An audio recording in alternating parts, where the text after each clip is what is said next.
जी नमस्कार आप सभी को। स्वागत है आपका आरकेएम एकेडमी पे।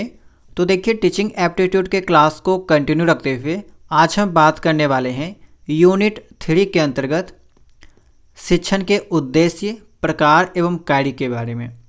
इससे पहले वाले क्लास में मैंने आपको शिक्षण के जो अवधारणा है, जो मीनिंग है उसके बारे में, इसकी प्रकृति, विशेषताएं और कुछ विद्वानों के विचार के बारे में जो है वो जानकारी दिया था। उसी क्लास को कंटिन्यू रखते हुए आज इसके उद्देश्य, प्रकार एवं कार्य के बारे में समझेंगे। ठीक है, तो क्लास को लास्ट तक जरूर देखिएगा क्योंकि ये आपका इम्पॉर्टेंट टॉपिक है। यहाँ से सवाल आपके एग्जाम में देखने को मिल सकता है। ठीक है, और एक चीज़, यूनिट 3 जो आपका है वो थोड़ा सा आपका लंबा यूनिट है। यहाँ पे आपको जो है 4 से 5 क्लासेस आपको देखने को मिल सकते हैं। ओके, तो चलिए आज का क्लास को स्टार्ट करते हैं। सबसे पहले समझते हैं कि शिक्षण के जो सामान्य उद्देश्य है, जनरल ऑब्जेक्टिव है, उसके बारे में। शिक्षण का मतलब यही होता है कि शिक्षक के द्वारा छात्र को जो ज्ञान दिया जाता है, जो चीज़ें सिखाई जाती है, वही है आपका टीचिंग यानी कि शिक्षण। तो अब आप खुद सोचिए कि एक टीचर जो है बच्चों को सिखाता क्यों है, बच्चों को ज्ञान क्यों देता है। तो पहला चीज़ क्या है, ज्ञान का प्रसार करना, यानी कि विद्यार्थियों को विषय वस्तु का ज्ञान कराना। ये आपका पहला मकसद है, पहला उद्देश्य है। दूसरा है कि टीचिंग करने के बाद, मतलब टीचिंग के माध्यम से वो बच्चों को क्या करता है, उनकी क्रिएटिविटी को बढ़ावा देता है, सृजनात्मकता को बढ़ावा देता है, ताकि बच्चे नवीन विचारों और खोजपरक मानसिक के जो है वो बन सकें। तो सिंपल आपको बस यहाँ पे जो हेडलाइन है, जो पॉइंट है, वो ध्यान में रखना है कि ज्ञान का प्रसार करना, इसके अलावा क्रिएटिविटी को बढ़ावा देना, समस्या समाधान कौशल को डेवलप करना, बच्चों में जो है समस्या समाधान कौशल को विकसित करना, व्यक्तित्व निर्माण करना, बच्चों का व्यक्तित्व निर्माण करना और कौशल का विकास करना। तो ये जो है इम्पॉर्टेंट यहाँ पे कुछ ऑब्जेक्टिव है, कुछ उद्देश्य है। तो बस आपको जो है मेन पॉइंट को याद रखना है क्योंकि यही पॉइंट आपको जो है सवाल में देखने को मिलते हैं। इसका डिटेल बस आप समझने के लिए आपके लिए है, बस आपको समझना है, बाकी याद केवल आपको इसका मेन पॉइंट ही रखना है। तो क्या क्या, ज्ञान का प्रसार हो गया, सृजनात्मकता को बढ़ावा हो गया, समस्या समाधान कौशल विकसित करना, व्यक्तित्व निर्माण करना और कौशल का विकास करना, बच्चों में कौशल का विकास करना। तो ये मुख्य जो है वो 5 आपका सामान्य उद्देश्य है। ठीक है, डिटेल में अगर देखना चाहें तो देखिए, ज्ञान का प्रसार कहने का मतलब है कि विद्यार्थियों को विषय वस्तु का ज्ञान कराना। इसके अलावा सृजनात्मकता को बढ़ावा देना, इसका मतलब है कि नवीन विचारों और खोजपरक मानसिकता को प्रोत्साहित करना। समस्या समाधान कौशल का मतलब है कि तर्कशीलता और निर्णय लेने की क्षमता विकसित करना, किसमें, तो बच्चों में, इसीलिए उनको जो है पढ़ाया जाता है, शिक्षण किया जाता है। व्यक्तित्व निर्माण करना, नैतिकता, आत्मनिर्भरता और सामाजिक मूल्यों का विकास करना, किसमें, बच्चों में। ओके, व्यवहारिक और बौद्धिक कौशल विकसित करना। तो ये सभी चीज़ें जो है बच्चों में किया जाना चाहिए। एक शिक्षण का जो है यही आपका सामान्य उद्देश्य है। ओके, अब चलते हैं शिक्षण के जो मुख्य उद्देश्य है उसके बारे में, क्योंकि सवाल जो है आपको यहाँ से देखने को मिलता है। तो बेसिकली अगर बात किया जाए तो शिक्षण का मुख्य उद्देश्य अभ्यर्थियों में अधिगम उत्पन्न करता है, यानी कि कुछ ना कुछ उसको सिखाता है। अधिगम का अर्थ ही होता है सिखाना। ठीक है, तो शिक्षण का जो मुख्य उद्देश्य है वो स्टूडेंट में कुछ ना कुछ ज्ञान देना, ठीक है, कुछ ना कुछ सिखाना है। शिक्षण के उद्देश्यों को विद्वानों ने वर्गीकरण द्वारा समझाया है, जो मुख्य रूप से 2 प्रकार के होते हैं। तो यहाँ पे देखिए, शिक्षण के उद्देश्य को जो है यहाँ पे 2 विद्वानों के द्वारा क्लासिफाई किया गया है। एक है आपका ब्लूम द्वारा, जिसको हम लोग ब्लूम्स क्लासिफिकेशन के नाम से जानते हैं, और दूसरा है आपका गेगने और ब्रिक्स द्वारा प्रस्तुत वर्गीकरण, जिसको हम लोग वही क्लासिफिकेशन ऑफ गेगने एंड ब्रिक्स के नाम से भी जानते हैं। तो आपके जो सिलेबस में है वो आपका केवल ये वाला है, ब्लूम्स क्लासिफिकेशन। ठीक है, ये इसके बारे में आपको पढ़ना है, यहाँ से सवाल देखने को मिलता है। और आगे चलकर सीटेट का जब आप एग्ज़ाम देंगे, सीटेट का, ठीक है, बीएड में एडमिशन के बाद जब सीटेट का एग्ज़ाम दीजिएगा तो वहाँ पे भी आपका जो है यही वाला टॉपिक पढ़ना है। इसके अलावा बीएड का जो सेमेस्टर है वहाँ पे भी आपको ये टॉपिक देखने को मिलेगा। ओके, तो इसी के बारे में डिटेल में जानेंगे। शिक्षण के उद्देश्य 2 विद्वानों के द्वारा क्लासिफाइड किया गया है, एक आपका ब्लूम द्वारा, एक आपका गेगने और ब्रिक्स द्वारा। आपके सिलेबस में केवल ब्लूम द्वारा जो है वो पढ़ना है। तो चलिए इसको डिटेल में समझते हैं और इसके जो है वो वर्गीकरण को देखते हैं। तो देखिए, सबसे पहले इसका जो पूरा नाम है वो आपका बेंजामिन ब्लूम है, ये अमेरिका के निवासी हैं और 1956 में शैक्षिक उद्देश्यों का वर्गीकरण इन्होंने किया है। सवाल कभी कभी आपको यहीं से इसी लाइन से देखने को मिल जाएगा कि बेंजामिन ब्लूम ने किसका वर्गीकरण किया है, तो शैक्षिक उद्देश्यों का। ठीक है, डेट आपको पता होना चाहिए। इन्होंने शिक्षण के उद्देश्य को 3 भागों में बांटा है। कितने भाग में? 3 भाग में। और इसको जो है वो 3H सिद्धांत कहा गया है। आगे समझेंगे कि क्यों।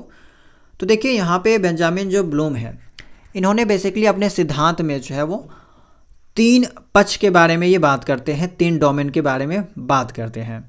एक होता है आपका कॉग्निटिव डोमेन, दूसरा अफेक्टिव डोमेन और तीसरा साइकोमोटर डोमेन। तीनों का नाम आपको पता होना चाहिए। ठीक है, ज्ञानात्मक पक्ष, भावात्मक पक्ष और क्रियात्मक पक्ष। अब यहाँ पे इसको 3H क्यों कहा जाता है वो आप समझिए कि ये जो कॉग्निटिव संबंधित है वो आपका हेड से संबंधित है, यानी कि जो सोचने विचारने की जो क्षमता है वो दिमाग से होती है, मस्तिष्क से होती है। सेम आपका यहाँ पे भावात्मक, जो भावात्मक डोमेन है वो आपका हार्ट से रिलेटेड है। जो भाव है, ठीक है, वो आपका भावना जो है वो आपका कहाँ से कंट्रोल होगी? हार्ट से होगी। इसके अलावा जो क्रियात्मक है, ठीक है, जो साइकोमोटर है वो आपका हैंड से रिलेटेड है। कोई भी काम है, कोई भी कार्य है तो वो आप हाथों से करेंगे। तो एक H का मतलब हेड, एक H का मतलब हार्ट और एक H का मतलब हैंड। तो इस तरह से आपका तीनों H मिलके 3H बना दिया। ठीक है, 3H बना दिया। इसी कारण से इसको 3H सिद्धांत के नाम से जाना जाता है। बच्चे का संपूर्ण विकास केवल दिमाग से नहीं बल्कि भावनाओं और शारीरिक कौशल से भी होता है।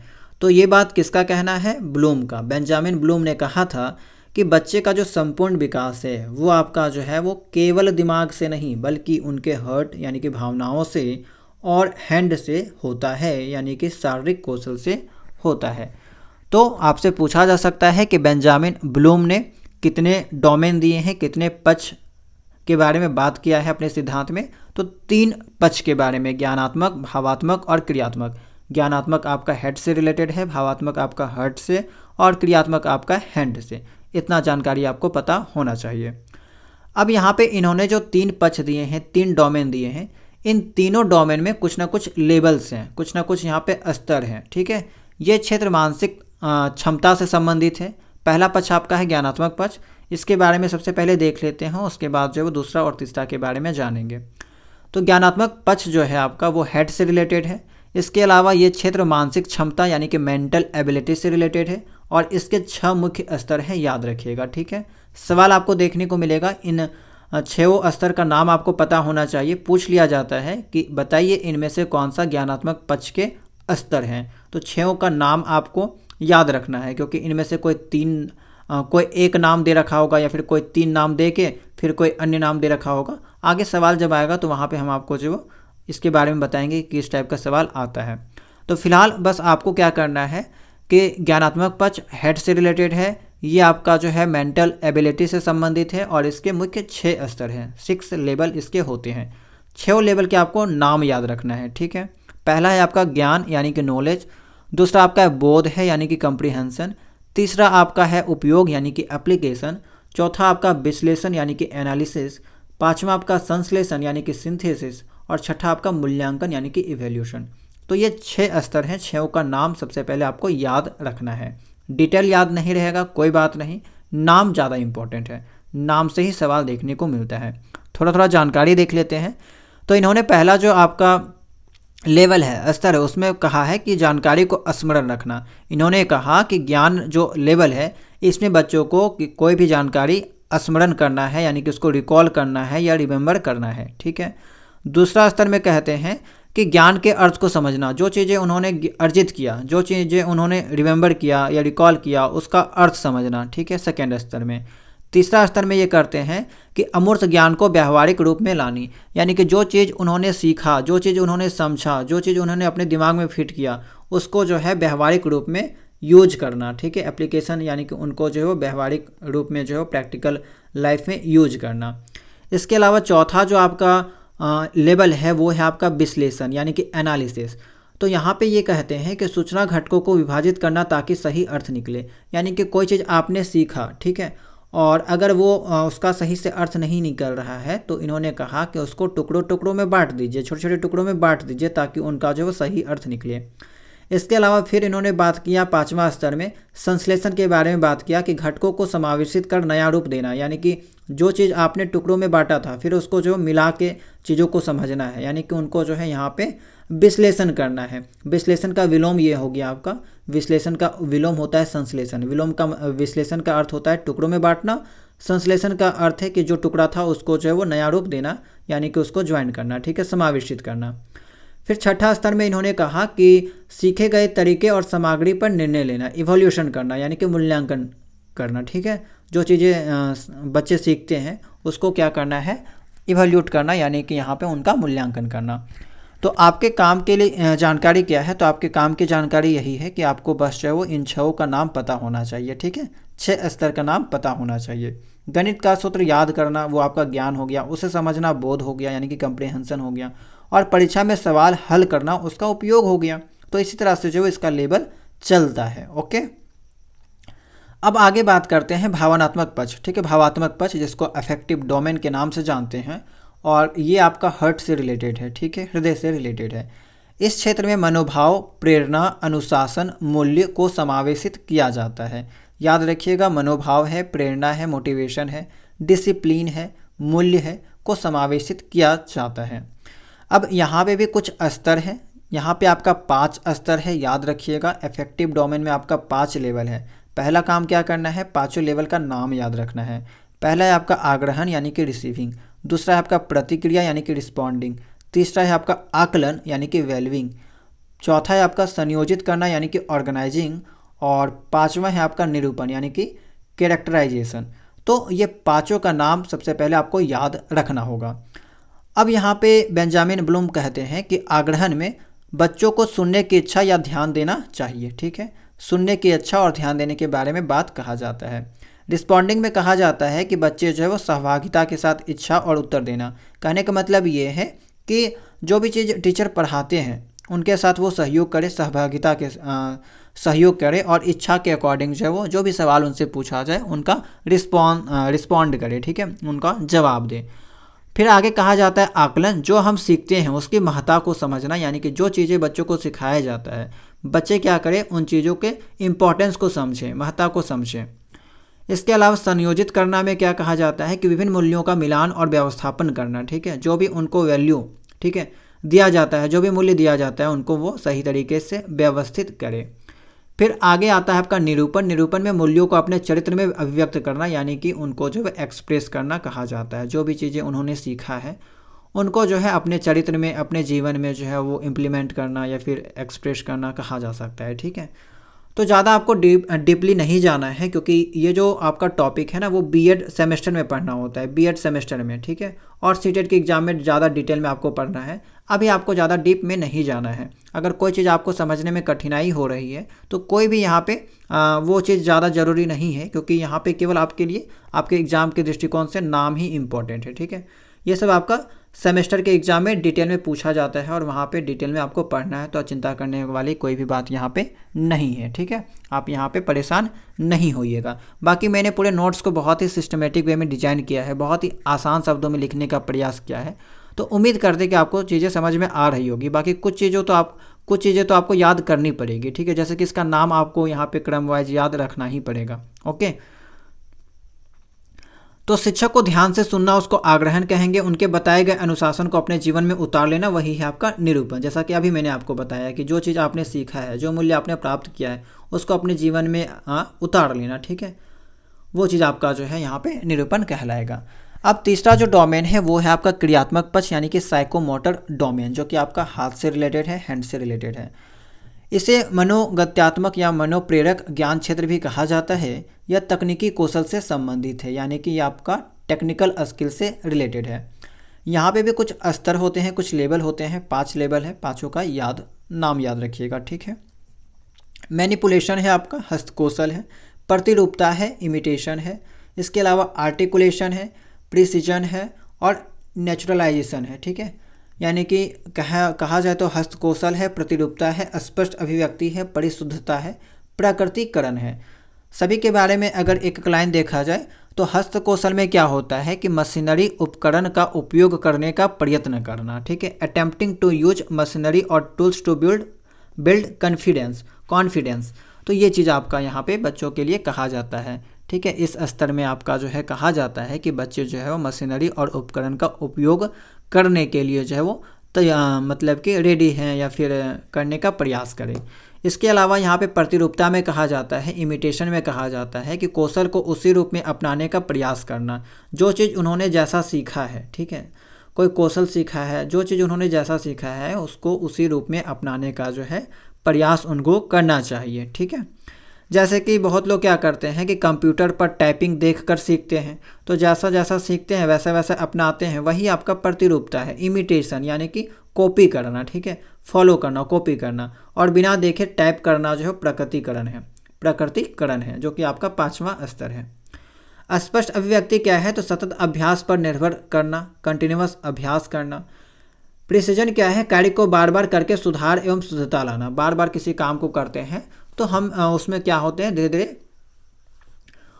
मतलब कि अच्छे से उसको सीखते रहते हैं। जो भी कमियां होती है, गलतियां होती हैं, उनमें सुधार करते हैं और उनमें शुद्धता लाते हैं, ठीक है।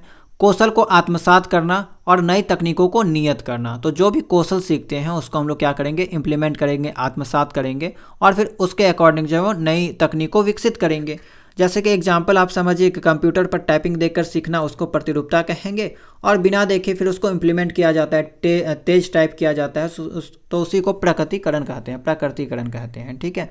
यानी कि कोई चीज़ हमने सीख लिया, अच्छे से सीख लिया, उसके बाद अब बिना देखे वो चीज़ अगर हम कर रहे हैं, उसके ऊपर काम कर रहे हैं, तो वही है आपका प्रकटीकरण यानी कि नेचुरलाइजेशन, ठीक है। तो ये 5 नाम आपको पता होना चाहिए। तो बेंजामिन ब्लूम का जो सिद्धांत है, इसमें आपका 3 डोमेन है, तीनों डोमेन का नाम याद होना चाहिए और तीनों डोमेन में जितने लेवल हैं उसका नाम आपको पता होना चाहिए, ठीक है। चलिए आगे बढ़ते हैं। अब जानते हैं शिक्षण के प्रकार, टाइप्स ऑफ टीचिंग के बारे में। तो टीचिंग को यहाँ पे जनरली जो है 5 टाइप में बांटा जाता है। 5 टाइप के बारे में 1 बाय 1 जो है यहाँ पे बात करेंगे, ठीक है। हालांकि और भी टाइप आपको देखने को मिल सकते हैं, लेकिन मुख्यतः जो है 5 टाइप जो है वो 5 टाइप में इसको बांटा जाता है। पहला जो टाइप है वो है आपका प्रत्यक्ष शिक्षण यानी कि डायरेक्ट टीचिंग मेथड। अब ये क्या है, तो इसमें शिक्षक सीधे छात्रों को पढ़ाता है। डायरेक्ट जो है वो टीचर स्टूडेंट को पढ़ाता है, जैसे कि लेक्चर मेथड में आप देख सकते हैं, कॉलेज वगैरह में होता है, टीचर आते हैं, लेक्चर देते हैं, चले जाते हैं, यानी कि डायरेक्ट पढ़ा के चले गए। दूसरा है आपका इनडायरेक्ट टीचिंग मेथड, अप्रत्यक्ष शिक्षण। इसमें क्या होता है कि शिक्षार्थी को स्वयं सीखने के लिए प्रेरित किया जाता है, ठीक है। स्टूडेंट को जो है खुद से सीखने के लिए मोटिवेट किया जाता है, प्रेरित किया जाता है। जैसे कि कोई डिस्कवरी लर्निंग हो गया, कोई प्रोजेक्ट वर्क वगैरह हो गया, तो बच्चों को दिया जाता है और बच्चे जो है यहाँ पे इंटरेस्ट के साथ चीज़ों को सीखते हैं। तीसरा है आपका संयुक्त शिक्षण यानी कि इंटीग्रेटेड टीचिंग। अब यह प्रत्यक्ष और अप्रत्यक्ष शिक्षण का मिश्रण होता है, यानी कि जब ये दोनों को मिला दिया जाता है तो आपका बनता है इंटीग्रेटेड टीचिंग। तो दोनों का गुण यहाँ पे आ जाएगा, ठीक है। खोजपूर्ण के साथ साथ लेक्चर दोनों मिक्स करके पढ़ाया जाता है, वो आपका संयुक्त शिक्षण हो जाएगा। अगला टाइप है आपका मनोवैज्ञानिक शिक्षण यानी कि साइकोलॉजिकल टीचिंग। इसमें शिक्षार्थी की रुचि, बुद्धि और आवश्यकताओं को ध्यान में रखकर बच्चों को पढ़ाया जाता है, ठीक है। ये आपका चाइल्ड सेंट्रिक होता है, बाल केंद्रित होता है। अगला है आपका अनुभवात्मक शिक्षण, एक्सपीरियंशियल लर्निंग। प्रत्यक्ष अनुभव और प्रयोगों के माध्यम से शिक्षा दी जाती है बच्चों को, ठीक है। प्रत्यक्ष अनुभव और प्रयोगों के माध्यम से जो है बालकों को, शिक्षार्थियों को शिक्षा दी जाती है। जैसे कि वही लैब वगैरह का जो काम है वो प्रत्यक्ष अनुभव, एक्सपीरियंस और प्रैक्टिकल के माध्यम से बच्चों को जो है वो सिखाया जाता है, तो वो उसके दिमाग में ज़्यादा लंबे समय तक बना हुआ रहता है, ठीक है। अस्थायी अधिगम होता है उनका। तो ये आपका जो है शिक्षण के 5 प्रकार थे। अब यहाँ पे शिक्षण के कार्य को देख लेते हैं, फंक्शन को देख लेते हैं। टोटल यहाँ पे 10 फंक्शन के बारे में बात किया गया है। 10 कार्य को अच्छे से समझते हैं। यहाँ पे भी आपको बस इसका नाम को याद रखना है, ज़्यादा डिटेल में आपको नहीं जाना है ना। तो पहला है आपका ज्ञान का संचरण, यानी कि टीचर बच्चों को पढ़ाता है, तो वही बात है कि कुछ ना कुछ उद्देश्य से पढ़ाएगा। उद्देश्य के बारे में मैंने तो आपको बता दिया, तो उसका कुछ ना कुछ फंक्शन है, ठीक है। जो पढ़ाता है ना उसका कुछ ना कुछ फंक्शन है, इसको भी एक तरह से आप उद्देश्य ही मान के चलिए। तो जैसे कि पहला चीज़ वही है कि ज्ञान का संचरण किया जाएगा। टीचर के पास जो ज्ञान है उसको यहाँ पे बच्चों में ट्रांसफ़र किया जाएगा। सूचना और मूल्यों को विद्यार्थियों तक पहुँचाना, ठीक बात है। दूसरा है आपका समझ विकसित करना, यानी कि शिक्षण का कार्य क्या है कि बच्चों में समझ विकसित करना, अंडरस्टैंडिंग को डेवलप करना। इसके अलावा तीसरा जो काम है वो क्या है, सोचने समझने की क्षमता बढ़ाना, ठीक है, इन्हेंसिंग क्रिटिकल थिंकिंग। चौथा क्या है, अभिरुचि की जिज्ञासा, ठीक है। तीसरा आपका था सोचने समझने की क्षमता, चौथा है आपका अभिरुचि एवं जिज्ञासा, यानी कि बच्चों में इंटरेस्ट जगाना, क्यूरियोसिटी जगाना। इसके अलावा पांचवा है आपका व्यक्तित्व विकास, यानी कि पर्सनैलिटी डेवलपमेंट के बारे में बात किया जाता है, ये इसका जो है मुख्य काम है। तो 5 काम हो गया। आगे का 5 काम देखिए। इसके अलावा जो है शिक्षण इसीलिए कराया जाता है ताकि बच्चों में जो कम्युनिकेशन स्किल है उसमें सुधार हो, इम्प्रूविंग हो, ठीक है, ये चीज़ आपका हो गया। भाषा, लेखन और मौखिक अभिव्यक्ति का प्रभावी बनाना। इसके अलावा है सोशल स्किल को डेवलप करना। शिक्षण का जो कार्य है वो है आपका सोशल स्किल को डेवलप करना, यानी कि समूह में कार्य करने और नेतृत्व करने में मदद करना। 8वां है आपका अनुशासन और समय प्रबंधन। उसको इसीलिए शिक्षा दिया जाता है ताकि वो जो है यहाँ पे खुद में नियंत्रण कर सके, आत्मनियंत्रण कर सके और समय प्रबंधन की आदतें विकसित कर सके, यानी कि टाइम मैनेजमेंट जो है वो उनको अच्छे से सीख सके। 9वां है आपका मूल्यांकन और सुधार, यानी कि इवोल्यूशन और इम्प्रूवमेंट। शिक्षण प्रभाव का मूल्यांकन कर आवश्यकता अनुसार सुधार करना, ठीक है। जो भी चीज़ें उनको बताई जा रही है अगर उसमें कुछ कमी है तो उनमें बार बार मूल्यांकन करके जो है उनको इम्प्रूव करना। इसके अलावा व्यक्तिगत भिन्नताओं का ध्यान देना, हर छात्र को सीखने की गति को ध्यान में रखना। तो ये सब जो है वो शिक्षण का कार्य है, ठीक है। 10 कार्य के बारे में बात किया है मैंने, और 10 कार्य का जो यहाँ पे नाम है, खास करके जो नाम है, ठीक है, वो याद रखिएगा, क्योंकि एग्ज़ाम में यही नाम से जो है वो सवाल देखने को आपको मिलता है। और नाम का डिटेल तो वैसा कुछ है नहीं ज़्यादा डीप या फिर ज़्यादा हार्ड, वो तो आपको ऐसे भी समझ में आ जाएगा नाम से ही। ओके, अब यहाँ पे जो आपका थ्योरी वाला पोर्शन था वो आपका समाप्त हो गया। अब यहाँ पे एक बार क्विक रिवीजन कर लेते हैं जो भी इंपॉर्टेंट चीज़ें हैं उसका, उसके बाद इससे रिलेटेड कुछ इंपॉर्टेंट सवालों को देखेंगे। देखिए, मुख्य लक्षण आपका क्या है, अधिगम को उत्पन्न करना और समग्र विकास करना, ठीक है। आपका शिक्षण का जो मुख्य उद्देश्य है, मुख्य जो लक्ष्य है वो यही है कि समग्र विकास करना, अधिगम को उत्पन्न करना। इसके अलावा ब्लूम का सिद्धांत, तो ये आपका 3 डोमेन दिए हैं, तीनों डोमेन का आपको नाम पता होना चाहिए। ज्ञानात्मक है, भावात्मक है, क्रियात्मक है, ठीक है, कॉग्निटिव, अफेक्टिव एंड साइकोमोटर। और ये आपका जो वो इसी को 3H कहा जाता है। कौन सा किससे संबंधित है, तो ज्ञानात्मक आपका हेड से, भावनात्मक आपका हर्ट से, क्रियात्मक आपका हैंड से। 1956 अमेरिका के वैज्ञानिक, अमेरिका के विद्वान थे। तीसरा चीज़ क्या याद रखना है, शिक्षण के प्रकार, तो प्रत्यक्ष है आपका जैसे कि लेक्चर मेथड था, अप्रत्यक्ष है जैसे कि डिस्कवरी मेथड था, संयुक्त आपका था, इसके अलावा मनोवैज्ञानिक है और अनुभवात्मक है। ओके, तो इसके बारे में मैंने बात किया। इसके अलावा 10 कार्य के बारे में भी मैंने आपको जानकारी दिया, ज्ञान देना है, सोचना, सिखाना, अनुशासन बनाना, व्यक्तिगत भिन्नताओं का सम्मान रखना।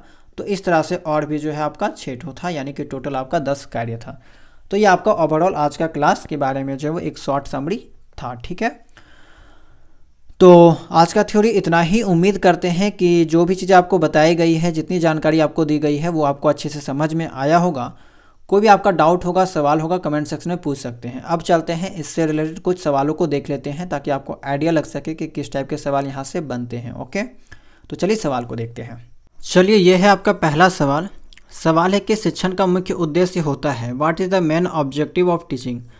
शिक्षार्थियों में अधिगम उत्पन्न करना, ज्ञान का निरंतर विकास करना, भावनात्मक ज्ञान के क्षेत्र का विकास करना, उपरोक्त सभी।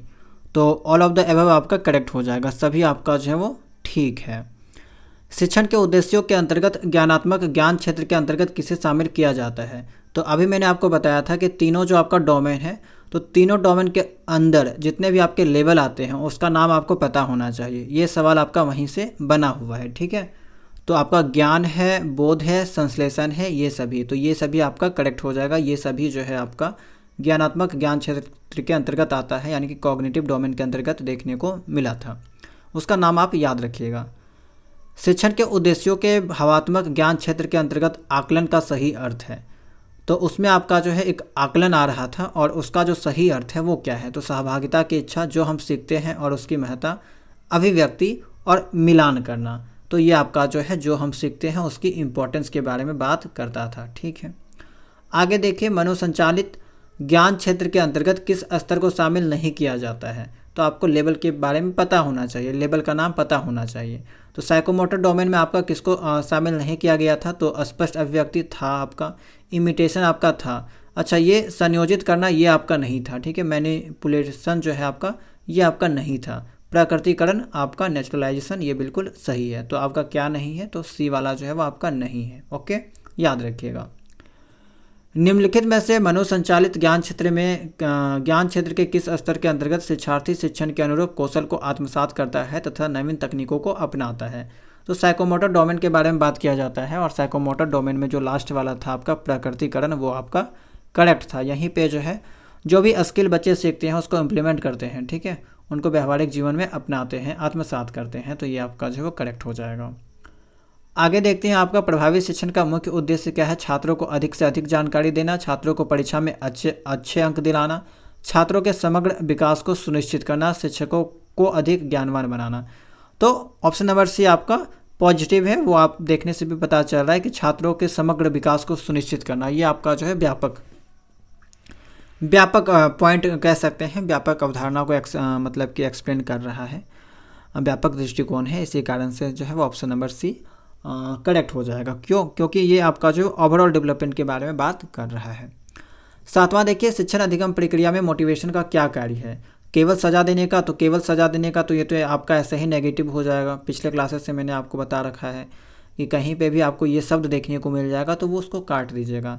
छात्रों को सीखने के लिए उत्साहित करना, बिल्कुल सही बात है। मोटिवेशन का मतलब ही होता है कि छात्रों को सीखने के लिए उत्साहित करना। अनुशासन बनाए रखना, केवल पाठ्यक्रम, तो केवल आपका ऐसे गलत हो जाएगा, ठीक है, ऑप्शन नंबर बी करेक्ट।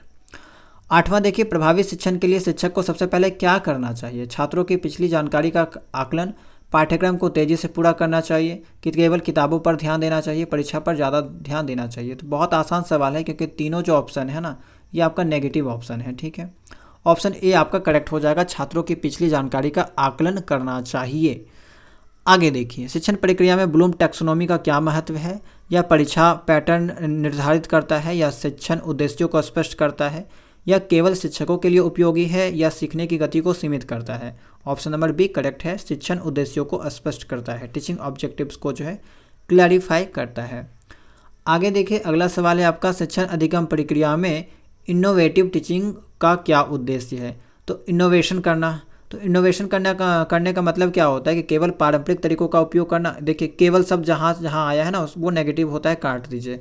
तो केवल टॉप स्टूडेंट्स को लाभ देना, केवल परीक्षा में अच्छे अंक दिलाना, तो आपको जवाब ऐसे ही मिल जाएगा, ऑप्शन नंबर सी आपका करेक्ट हो जाएगा, ठीक है। चलिए, आज के क्लास का आपका लास्ट सवाल है, और इसका जवाब आपको होमवर्क दिया जाता है। इस सवाल को, इसका जवाब आपको कमेंट सेक्शन में बताना है, ठीक है। शिक्षण की कौन सी विधि करके सीखने पर आधारित है? तो व्याख्यान, अनुदेशन विधि, प्रयोगात्मक विधि, कहानी सुनने की विधि। इसका जवाब आप लोग कमेंट सेक्शन में दीजिएगा, और ये भी बताइएगा कि जो भी चीज़ें आपको बताई गई है वो आपको समझ में आई या नहीं आई। कोई डाउट, कोई सवाल होगा तो कमेंट सेक्शन में पूछ सकते हैं, ओके। बाकी जो चीज़ें मैंने आपको बताया है, बस आपको उतना जानकारी याद रखना है। इस बार बहुत ही शॉर्ट और आसान शब्दों में नोट्स को लाया गया है, पहले से भी ज़्यादा आसान शब्दों में। एक बार पढ़ने से आपको सभी चीज़ें क्लियर हो जाएगी, ठीक है। तो नोट्स आपको दे ही दिया जाता है प्राइवेट ग्रुप में, जो भी स्टूडेंट ज्वाइन है उनको सारा नोट्स मिल जाता है। डेली आपका टॉपिक वाइज टेस्ट होता है वहाँ पे। तो जो भी स्टूडेंट इच्छुक हैं, ठीक है, वे लोग प्राइवेट ग्रुप के साथ ज्वाइन कर सकते हैं, ठीक है। उसका डिटेल आपको डिस्क्रिप्शन बॉक्स में मिल जाएगा, या फिर पिन कमेंट जो है वो हम पिन कर देंगे, वहाँ से आप लोग जो है चेक कर लीजिएगा, ठीक है। तो चलिए, मिलते हैं हम लोग नेक्स्ट क्लास में नए टॉपिक के साथ। अगर आपको क्लास पसंद आया होगा, चीज़ें समझ में आई होगी, तो क्लास को लाइक कीजिएगा। चैनल में नए होंगे, चैनल को सब्सक्राइब कर लीजिएगा। प्लेलिस्ट बनाया गया है, प्लेलिस्ट में आपको सभी क्लासेस देखने को मिल जाएगी, ठीक है। तो चलिए, मिलते हैं हम लोग नेक्स्ट क्लास में नए टॉपिक के साथ।